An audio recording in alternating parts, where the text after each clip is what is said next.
Good day everyone. Today I'm going to discuss your Module 2 with a lesson titled Intermolecular Forces of Attraction.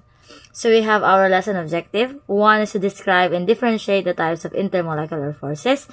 And 2 is to predict intermolecular forces possible for a molecule. So let's discuss your intermolecular forces. What is your intermolecular forces? Intermolecular forces are attractive forces within a molecules. Meron siyang kabaliktaran, which is your intramolecular forces.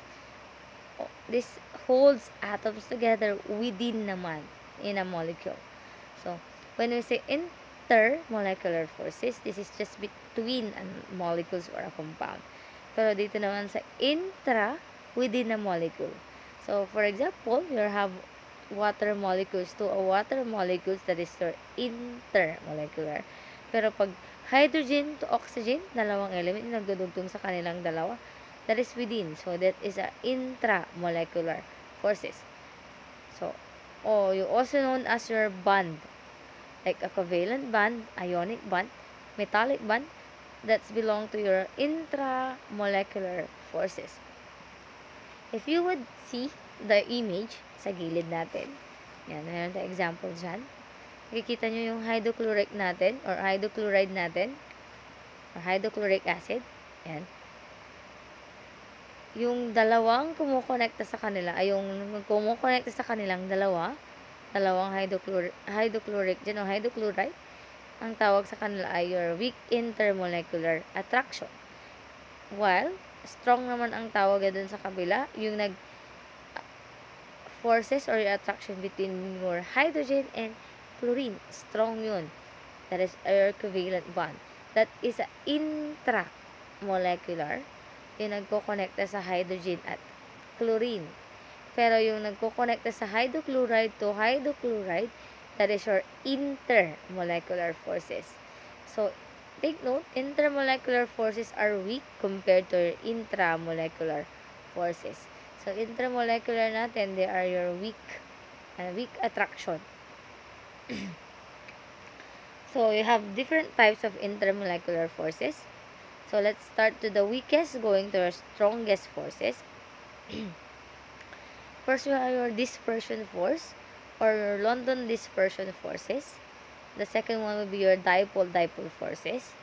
The third one will be your hydrogen bonding, or a special dipole-dipole force. And I add, this is your ion dipole forces. So, take note that the first two types are also referred to collectively as your van der Waals forces. Your dispersion force, or your London dispersion forces, at your dipole-dipole forces, sometimes they call them your van der Waals forces. Yan. Or London dipole forces. Van der Waals. Yan, those are your weakest. Yan. So, let's discuss your dispersion forces or London dispersion forces. Bago yun, kailangan ko munang i-discuss ang ating polar at non-polar molecules. Bakit? Kasi they have a big role in determining which intermolecular forces is being used. Alin ba sa kanila? Alin ba ang ginamit na intermolecular forces? Yan. Si polar at non-polar ang magdedetermine kung ano yon. Ano nga bang intermolecular forces yon? So, I need to discuss. This is just a recap. Kasi alam nyo na tong polar molecules na yan. Kasi na-discuss ito last semester. So, polar molecules occur when there is an electronegativity difference between the bonded atoms. So, meron tayong tinatawag na electronegativity difference. Pinagmaminus yung electronegativity ng bawat elements. So, if the difference is 0.5 to 1.6, then it's a polar molecules. Okay? 0.5 to 1.6, tama yung pagkakatanda ko, they belong to your polar molecules. Tandaan, a polar molecules is an uneven yung shared ng kanilang electrons. Hindi pantay yung pagkakahati ng kanilang electrons. Hindi katulad ng ating tinatawag na non-polar molecules. It occurs when electrons are shared equal. Kung nag-share sila ng equal molecules of an atom or diatomic molecules, yan, those are your non-polar. Pag equal yung sharing naman ng atoms, they are non-polar. So, or when a polar bonds in a larger molecule cancel each other out, yan, they belong to your non-polar. Kahit a polar bond dapat sila, pero dahil they shared equal atoms, then they belong to non-polar. Mag-fall na sila sa non-polar. So, a molecule is a non-polar if it is a diatomic and has only one kind of an atom. And this is an example. Kung meron doon tinatawag na diatomic, ibig sabihin dalawang atom. Yan, diatomic molecule. So, ibig sabihin dalawang magkaparehas na atom. For example, dyan sa baba, you have Cl. Yan. Dichloride. Yan. This is dioxide. Dalawa. And then, dinitride. Yan. So, or O2, N2, Cl2. Yan. Sometimes you call it nitrogen gas. Oxygen gas. And dichloride pa rin yan. And those are your non-polar. Kung papansinin nyo, parehas diatomic sila. Yan. And they share equal atom. Yan. Si Cl, yan, they belong to 7 group. Yan, pang 7 na group. Ibig sabihin, isang atom na lang para maging stable siya. So, parehas na isa ang kailangan nilang dalawa dahil para silang chloride. So, isa lang yung sinishare nila. Nag-share sila sa iisang atom. That's why, non-polar sila. Ganun din sa oxygen. They belong to group 6. That's why, ang kailangan nila ay dalawa lang para maging stable sila.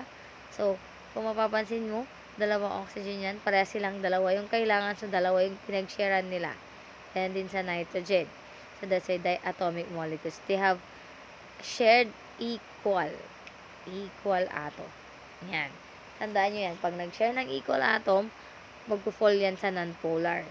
Titignan nyo, pag maaalala nyo yung Lewis dot structure, yan, tinuro din yan last semester. Pag 8 na yung dot, stable na sila.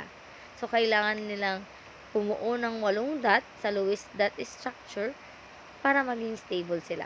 So, pag kulang pa ng isang dot, 7 pa lang, kailangan nilang magdagdag ng isa pa. Okay? Para maging stable. Yun po yun. Okay? So, since alam nyo na yung polar at non-polar, alam ko familiar na kayo at alam nyo yan. So, we can discuss your London dispersion forces. Your dispersion forces or your London dispersion forces are the weakest of all intermolecular forces. And the only attractive forces between a non-polar molecules and a noble gas atom. So, si dispersion ay attraction lang sa dalawa or ito lang only attraction na meron ang non-polar. Kung parehas na non-polar yan at pinagkabit sila, automatic, that is a London dispersion forces, yung attraction na meron sila. Okay, non-polar. So, tignan nyo yung aking given dyan. Yan. Kung papasin nyo, non-polar yung nasa taas. Non-polar din yung nasa baba. Yan.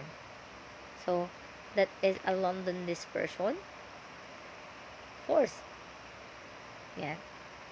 It's a London dispersion force is instantaneous or momentary dipoles are formed as electrons move around the atom. It is also called the induced dipole forces.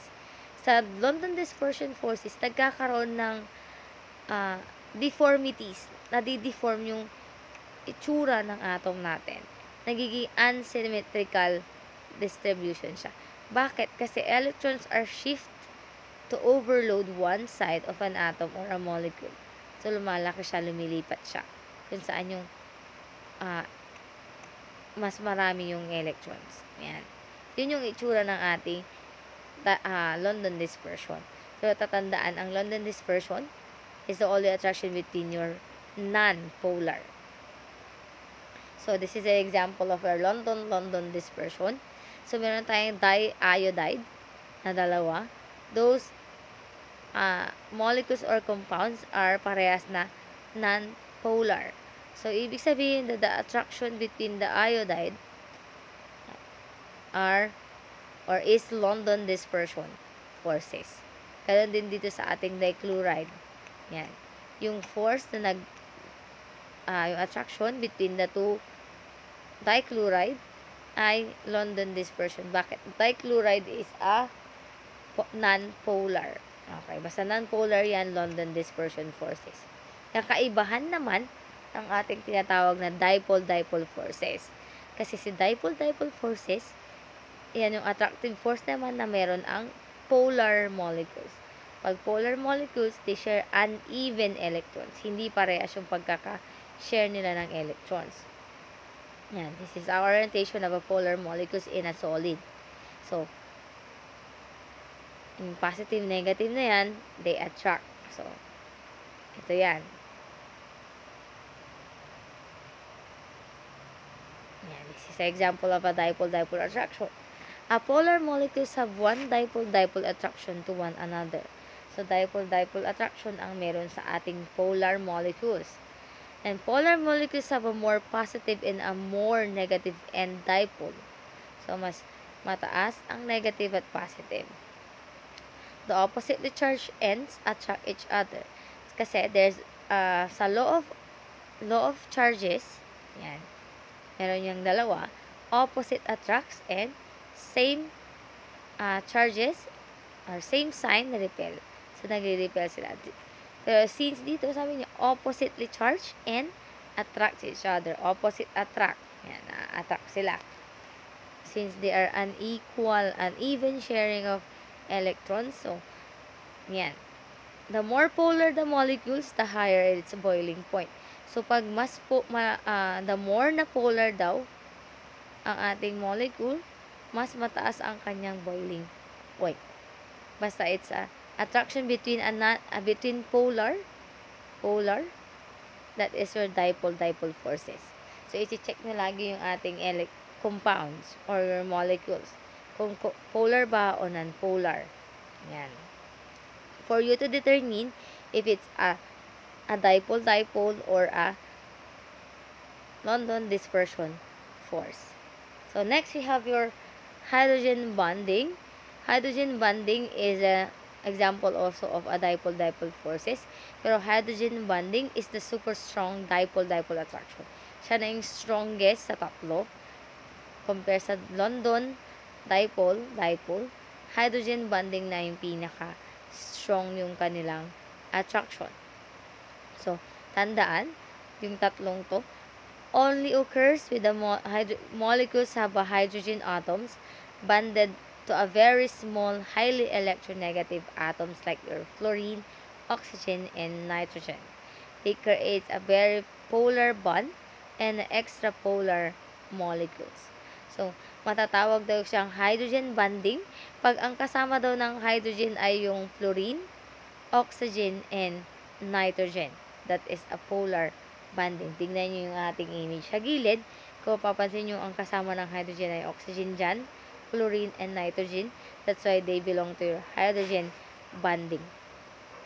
Yan. HF, OH, and NH. Yan. Si hydrogen, ang kasama niya si nitrogen, oxygen, at fluorine. Automatic, that is a hydrogen bonding. Yan. Hydrogen bonding between molecules result to unusually high melting point and boiling point. So, si hydrogen bonding daw, meron siyang high melting point at high boiling temperature. Boiling point temperature. So, remember, hydrogen bonding is fun. So, ibig sabihin yan, hydrogen bonding, pag si hydrogen ang kasama niya ay si fluorine, oxygen, at si nitrogen. So, pag nakita nyo, si hydrogen ang kasama niya ay si oxygen, kasama niya ay si fluorine, kasama niya ay si nitrogen, then automatic, they have your hydrogen bonding forces. Yan. Yun naman yung attraction na meron sa kanila. Yan. So, This is the other one na sinama ko lang. Yan. Para meron kayong idea if ever na ma-encounter natin siya sa future. This is your ion dipole forces. This is the attractive forces between an ion and a polar molecule. So, isang polar molecules daw at isang ions. Yan. So, the larger the charge, the stronger the force. Kung mas mataas yung charge natin, mas mataas daw yung force na meron sila. So, pag i-base natin kung sino yung pinaka-strongest, this is your, syempre yung ion dipole compare sa hydrogen bond. Okay? Since ion dipole interactions are found in solutions of ions, the strength of these forces is what makes it possible for ionic substances to dissolve in a polar solvents. So, si ionic compound, they are generally soluble in polar solvent like water. Kaya nga, mas stronger sila kasi kaya nilang humalo or makibond sa ating water. Okay? Kasi kung kanina hydrogen bonding, di ba sabi niya strongest na siya.